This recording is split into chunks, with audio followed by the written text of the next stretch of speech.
I knew I'd regret scheduling that meeting the second I stepped into her lavender-scented office and saw her little gold nameplate, Darla S., VP of Culture.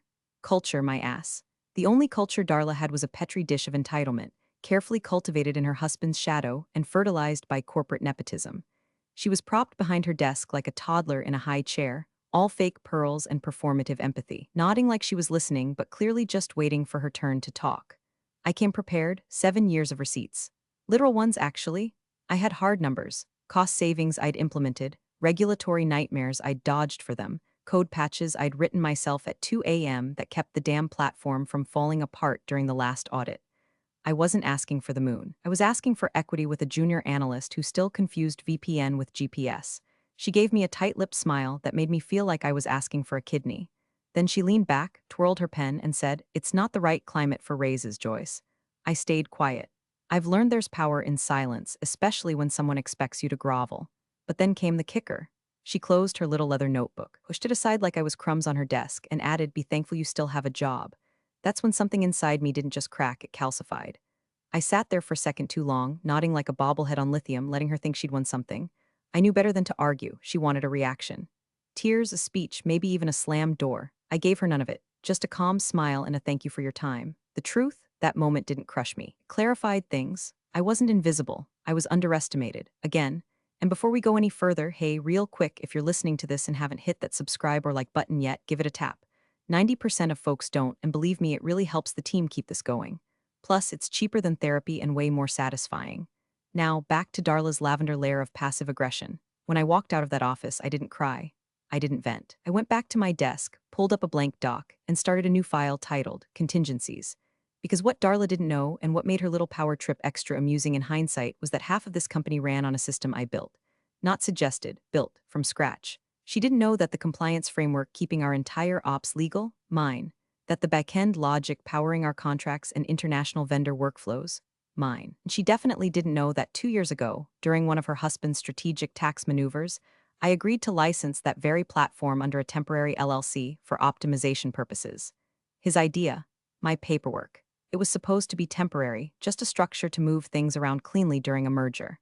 There was even an understanding, a loose one, written on a post-it and witnessed by an intern, that the LLC would stay in my name until further notice. Guess what never came? As I watched my access slowly shrink and my projects reassigned to people who couldn't code a toaster, I didn't panic. I documented. Quietly, methodically, like a woman building a fire while everyone else was busy sucking on ice cubes. By the time they started parading around my platform like it was some collective brainchild, I'd already spoken to a private attorney, had my terms drafted, re-registered the LLC, set up the invoice system. The fuse was already lit, they just didn't know it yet.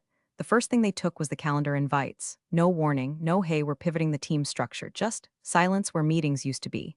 The Thursday compliance sync, gone. Monday morning product stand-ups, vanished. Friday check-ins with legal, poof. At first, I thought it was a mistake. I even emailed Julia from operations. "Hey, looks like I got dropped from the stakeholder list, mind re-adding me?" No reply. A week later, I asked in person. She blinked twice, looked like she was about to say something, then just said, "I think Darla's streamlining workflows." Maybe talk to her, Darla, of course, queen of synergy and soft firings. That Monday, my two direct reports, Matt and Amira, were reassigned, just like that. No exit conversation, no project handover. They were told I was focusing on backend strategy and wouldn't be needing a team. Backend strategy, my ass. They gutted my arm just to see how long I'd bleed without screaming. Then came the junior analyst, Tanner. Tanner, who once asked me if audit trail was an actual path. Tanner, who printed out Google results like citations. Suddenly, he was the rising star. He started spouting ideas I'd written in internal docs months ago. Verbatim, maybe we need a proactive compliance log, something automated with dynamic triggers? Gee, Tanner, sounds familiar. Almost like the document I shared during Q2 postmortem, the one you were too busy Instagramming your sandwich to read. I sat through those meetings like a statue carved from frustration. Darla would nod thoughtfully at Tanner, like he'd just discovered fire, while the rest of the room nodded along in groupthink harmony. Every part of me wanted to stand up and start listing dates, file names, Git commits, Slack messages, but I didn't, not yet. Instead, I started making copies. I pulled every system credential, every compliance doc I'd authored, every version log with my initials next to the timestamp. I exported it all to a secure encrypted drive, backed it up twice. Then I emailed it to myself. Subject line, record, do not delete. I included my original contract, the NDA from the LLC formation. Even a photo I'd snapped of that damn sticky note with the director's signature and the words, "You'll hold the LLC until we figure taxes." They thought they were erasing me from the room. I was writing the script they didn't know they'd perform in. Every time I passed Darla in the hallway, she gave me this Stepford smile, like she'd already buried my career in the community garden next to her herb spiral and framed vision board. She once asked, chipper as ever, "How's the new headspace without so many meetings?" "Quiet," I said, "productive." She giggled like I'd complimented her perfume and skipped off to her next culture circle.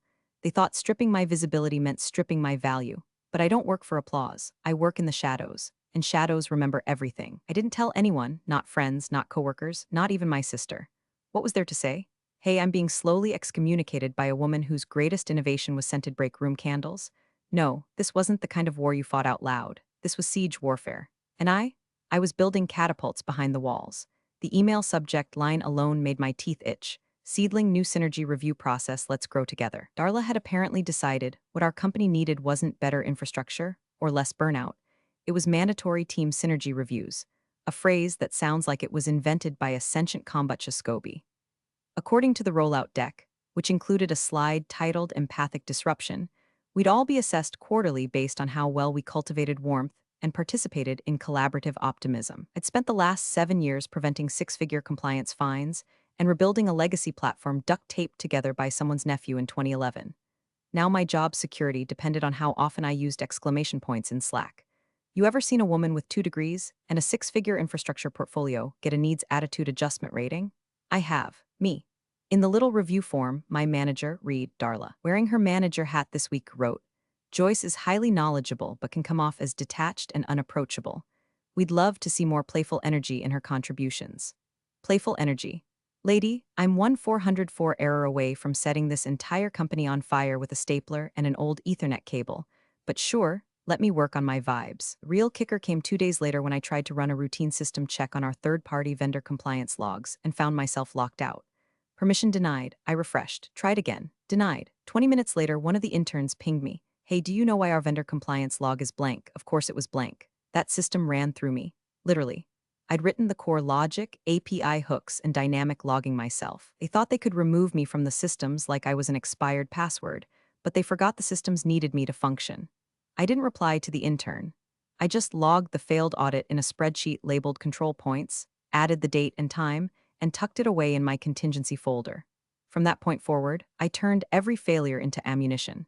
Every time a sync failed, every time a logic module timed out because someone didn't know the difference between a hard refresh and a soft delete, I documented it.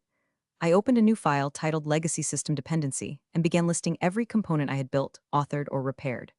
Compliance Sync Module, authored by J. Barrett, 2019 Audit Response Logic, written by J. Barrett, 2020, after Q3 Blackout Vendor Trigger Tree, patched by J. Barrett after legal flagged discrepancy, I pulled access logs, saved the commit histories, took screenshots of Slack threads where I'd solved issues that entire teams couldn't touch with a 10-foot pole and a prayer. I started acting like a guest in my own company, smiling, nodding, answering when called upon, but never volunteering more than was asked. Darla liked to think she was leading a renaissance. What she didn't realize was that she was killing the goose that laid the golden API. One afternoon, she popped by my desk with a mug that said "Good vibes only" and chirped, "We'd love for you to join the team meditation lunch next week. Just a little breathwork and bonding." I blinked. "I'm allergic to gluten-free enlightenment." She laughed like I was joking. I wasn't. That week, she sent out a company-wide email announcing a new platform refactor initiative, encouraging all departments to collaborate cross-functionally to reimagine the backend. Translation: they were going to try rebuilding the systems I'd created without me based on Tanner's fresh eyes. Good luck, kids. Hope you brought floaties. Because I'd already started talking to someone. Not a friend, not a recruiter, a lawyer. Quiet, sharp, NDA bound, and very, very interested in the structure of that LLC Darla's husband helped me file 2 years ago. They wanted synergy. They were about to get structure. It started with a lunch. Not the kind with wine and clinking forks. This was a beige conference room, dry chicken wraps, and a printout titled Structural Optimization, Compliance Platform Entity Flow. The director, Elliot, king of half-truths in a tailored blazer, leaned over the table with that oily charm of his, pointing at a diagram shaped like a corporate intestine. "Okay, so, to clean up the books before next year's audit," he said, "we need to move the compliance platform temporarily into an external shell." I remember blinking at him like he'd just asked me to transfer the deed to my organs. He kept going. "Not forever, just a quick LLC. You'd be the point of contact, but we'd transfer it back post-merger. Purely a tax thing. The lawyers are fine with it. Standard stuff. Standard my ass. Still, back then, I trusted him. Or at least I trusted that he needed me more than he needed to screw me. He framed it as a compliment. We want you in control of the system because no one else understands it like you do. I took that bait, but I brought a hook of my own.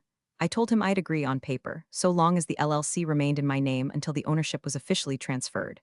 Until then, I would retain full rights. Absolutely, Elliot said. Totally fair. Let's put that in writing. And he did, on a document with legal letterhead and dotted lines. We both signed it right there, him with his favorite blue Mont Blanc, me with the suspicion of someone who's seen one too many handshakes rot into lawsuits. I folded the agreement, slid it into my notebook, and wrote one word on a sticky note: temp hold my name until transfer. He signed that too, half-jokingly, like it was just a formality. I'll owe you for this, he said. Yeah, Elliot, you would. Flash forward 2 years. By the time Darla was holding her little synergy sermons, and Tanner was busy plagiarizing my legacy code like it was fan fiction, that memory came back to me like a fire alarm in a silent house. It hit me while I was reaching into my old desk drawer for a charger I hadn't used since pre-COVID. Beneath a jumble of thumb drives and expired granola bars, there it was, folded neatly. Edges soft from time, that original agreement, my signature, his signature, legalese so dense it could bend light, and right on top, pressed to the page like a final stamp of karma, was that faded sticky note. Temp hold my name until transfer. Blue ink, his initials, dated. I held it like it was radioactive, because in that moment I remembered something Elliot didn't. He never filed the transfer. They'd built an empire on top of my system, hired, pitched, expanded, and yet the licensing rights? Still sitting quietly in the name of an entity I controlled. It was like finding a loaded gun under your mattress after a break-in. I'd forgotten I even had it. The LLC still existed. No dissolution, no reassignment, just a dusty corporate skeleton waiting to rise. I scanned the sticky note, uploaded it to my encrypted folder. Then I made 3 color copies of the full license agreement, signed and stamped, mailed them to 3 different locations. No names, just for legal use only on the envelopes. That night I sat on my balcony with a mug of chamomile and watched the city lights flicker like synapses. They thought I was out of the game, but what they didn't know was I owned the board. They just hadn't noticed my piece still sitting in the middle. The email subject line was so chirpy it could have had jazz hands. Rocket prepping for expansion? Let's make magic happen. Inside, Elliot had forwarded a bullet point summary of the new product line the board was about to vote on. A high-risk, high-reward vertical that would position us at the forefront of regulatory tech innovation. Translation: they were about to stack the company's future on the very system they'd been trying to erase me from for the past 6 months. The system I still owned. But they didn't know that. Yet. In the email, Elliot ended with, Joyce, can you whip up the internal policy doc this week? Just the usual risk matrices and compliance escalation ladders. We're presenting it Friday. Oh, sure. Let me just gift wrap the skeleton key to my own system and hand it to the people who gave me a synergy score lower than a ficus. But I didn't flinch. I wrote it, neatly, precisely, every clause legally sound, every footnote sourced. I included the precise data flow mappings and embedded language that would make any lawyer salivate. It was airtight, but I knew better than to leave fingerprints. So I created the doc using my work credentials, saved it to the internal drive, and waited. 3 days later, I saw the final board packet. The policy doc was in there, word for word. But where my name should have been listed under contributing authors, it simply said, Internal Ops Team. Not even a courtesy initial. I didn't forward it. I didn't reply. I didn't rage slam my keyboard like I wanted to. I just stared at the PDF like it was a body I already knew the cause of death for. Calculated silence. That's what it took, because the moment had finally arrived. That night, I met with the attorney I'd vetted months earlier. Quiet office. Non-disclosure already signed. He poured me chamomile tea like this was a therapy session. I think it's time. I said we draft the licensing agreement. He didn't even blink. Flat rate or usage-based? Usage, I replied, and I want it to compound. We drafted it line by line. My LLC, the same shell Elliot helped me register, would now be a formal licensing entity. Any commercial deployment of the compliance framework would trigger a usage fee, starting at $50,000 per day, backdated only to the point of product launch. I wasn't greedy, just precise. Clause 7.2 outlined the commercial trigger. Clause 9.4 detailed breach consequences. Clause 11 made it very clear that no license had been transferred. And then, we added the teeth. Continued use of proprietary systems without contract acknowledgement will be treated as willful infringement. Enforcement options include injunctive relief and statutory damages. I initialed every page. He notarized it. He printed 2 clean copies, sealed in legal envelopes. One went into a safe deposit box. The other, scheduled to arrive at the company's legal department the morning of the board meeting. I walked out of that office into the cool night air and didn't feel triumphant. I felt ready, like a conductor stepping onto the podium, baton in hand, watching the orchestra tune their instruments, unaware the sheet music had already changed. The expansion they were celebrating was being built on a platform I had already reclaimed, and the countdown had begun. I filed the paperwork at 7:43 a.m. sharp on a Tuesday. Online registration. State database. LLC name untouched for 2 years, just waiting like a dormant volcano with my signature still etched into its soil. I didn't even need to change the name, just updated the business purpose from temporary tax compliance structure to technology licensing entity enterprise regulatory systems. I clicked submit. The confirmation pinged my inbox like a loaded gun clicking into place. Then came the terms. I uploaded the new licensing agreement to the LLC portal, the one my attorney and I had spent weeks polishing until it gleamed with legal finality.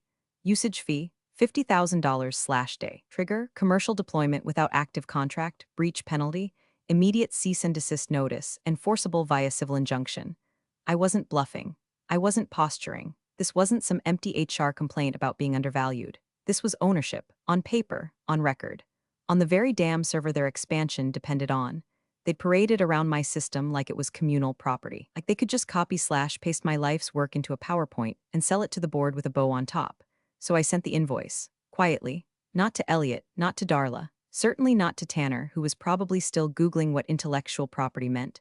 I sent it directly to the company's legal department, marked confidential. Immediate review required. The attached document included the following line, front and center.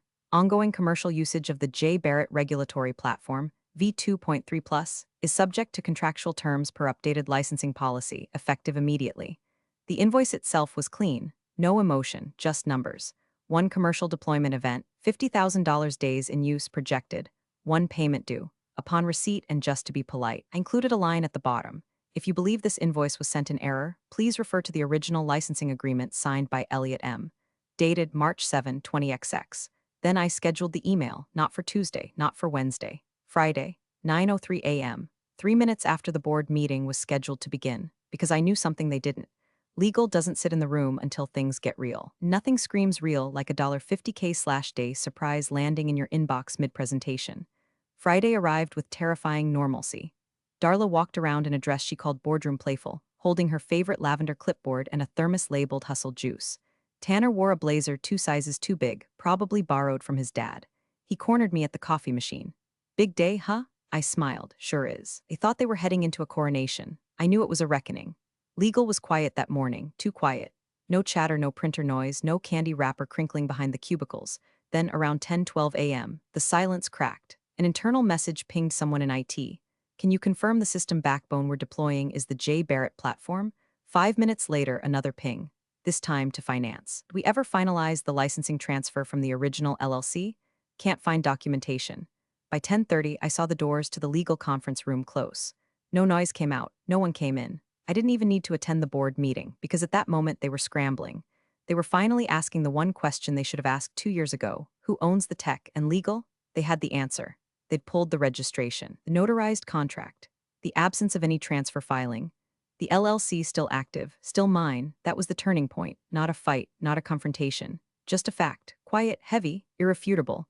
I sat at my desk, sipping lukewarm coffee, while a $50,000 invoice detonated the illusion of control they'd built on top of my silence. The boardroom was buzzing in that artificial, sugar-high way corporate people hum when they think they're about to make history. Fresh fruit platters, sparkling water in glass bottles no one actually opened. An easel with 2025 strategic growth agenda scrawled across it in faux energetic blue marker. Elliot was in his zone, wingtips polished, tie symmetrical. Hairline aggressively combed to look less tragic under the LED lights. He paced like a preacher, waving his hands just enough to look passionate but not enough to sweat through his Brooks Brothers. The numbers speak for themselves, he said, laser pointer flicking across the screen. We're positioned to scale at a velocity that makes our competitors irrelevant. And the beauty? He tapped the slide with a grin that could sterilize houseplints. It's all built on our proprietary systems. Our systems. I sat in the back, invisible as ever. Not even a nameplate, just the note-taker. Silent compliance gremlin who somehow still got invited because they needed someone to spot-check acronyms on the fly. Across the room, Darla was perched next to Elliot like an emotionally intelligent parrot, nodding at everything he said before he finished the sentence. She leaned in toward the CFO and whispered, Q2 bonuses are going to look real cute if this clears. I didn't look at her. I just tapped my pen slowly against the table, counting the seconds. 9:03 a.m. The lawyer coughed once, just once. It wasn't loud, but it cut through the room like a paper slicer through an HR pamphlet. Elliot paused mid-sentence, smiling. You good, Greg? Greg cleared his throat again and adjusted his laptop.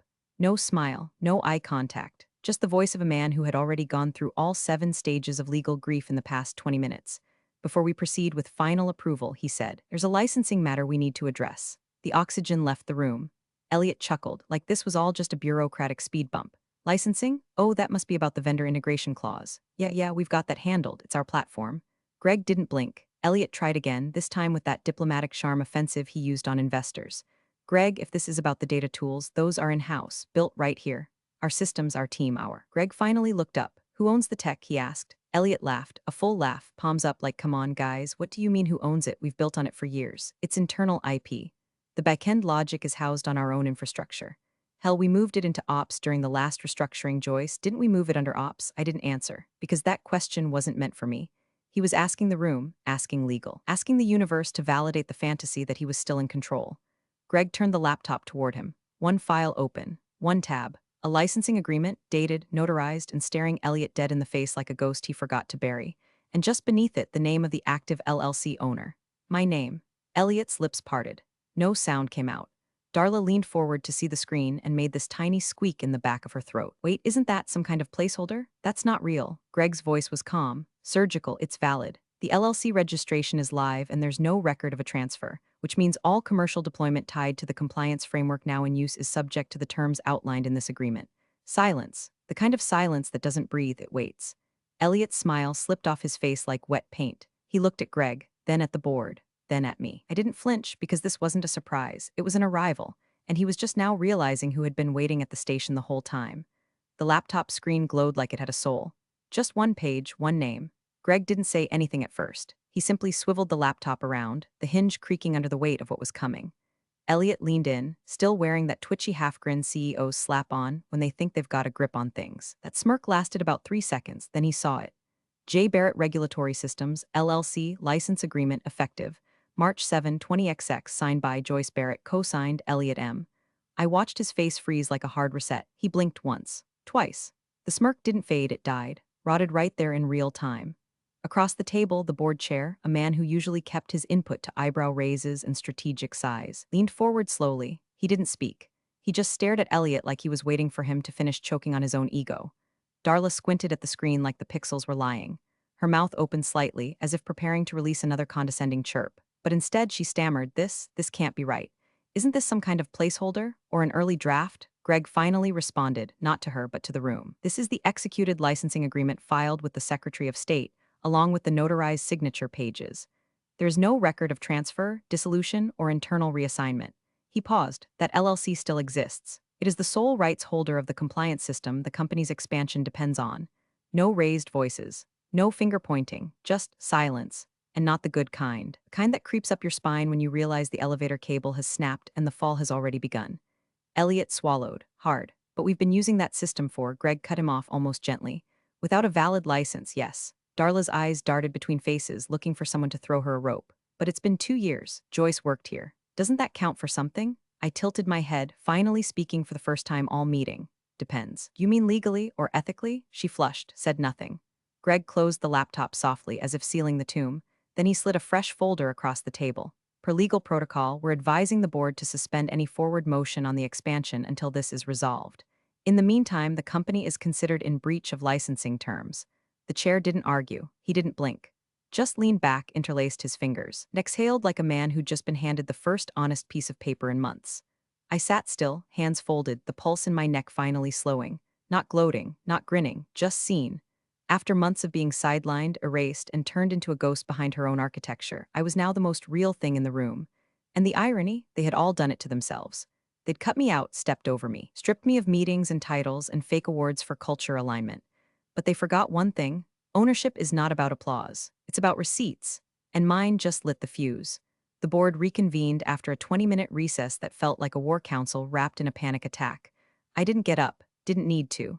I knew what was being said behind that frosted glass door, knew the math they were doing. Daily breach penalties times projected rollout timeline equals financial self-destruction. By the time they returned, the temperature of the room had shifted from espresso-hyped optimism to cold, regulatory dread. The chair spoke first, voice level. We're voting to suspend the expansion project until the licensing matter is formally resolved. No debate, no counterpoint. Elliot didn't object. He didn't speak at all. He just stared at the tabletop like it owed him an apology. Then came the second wave. HR was called in, quietly. They didn't even sit, just handed the chair a sealed envelope. The announcement was casual, surgical. We're asking Director M to take a leave of absence effective immediately, pending review. Darla made a noise like a tea kettle being smothered. What? Wait, why me? I didn't. The chair didn't look at her. Your appointment was tied directly to his authority. As that's now in question, your role is being retired. Retired, not reassigned, not repurposed, just deleted. No one clapped, no one said goodbye. It was like a purge in slow motion. I sat still. No victory lap, no smirk, my hands were steady, my breath even. The chair turned to me next. Joyce, we'd like to discuss a new contract structure. Competitive compensation. You retain LLC ownership. Course, we'd like to formalize ongoing use of the platform with proper licensing. He looked almost embarrassed, like it hurt to acknowledge how badly they'd messed up. I nodded once. I'll review terms. They didn't rush me, didn't dare. When I stood, the room parted like a zipper, not out of respect, out of realization. They'd all been operating under a myth that silence equals weakness, but silence had just rewritten their future. I stepped into the hallway, the door swinging shut behind me like the punctuation mark on an old chapter. No one followed, no applause, no music swelling in the background, just the soft hum of the HVAC and the hollow click of my boots on cheap vinyl tile. I walked to my desk, sat down, logged in, pulled up the original license agreement, attached it to a blank email. To legal subject per our updated terms, no body text. Nothing more to say. I hit send. Then I leaned back, no smile, no fist pump, just breathing, because it wasn't revenge, it was reclamation. The system they tried to steal, the woman they tried to erase, both were still here, and from now on, they'd pay to keep them. Big thanks for watching, you sneaky seniors. Subscribe to keep the coffee pot brewing revenge. Your ex-colleagues won't know what hit him.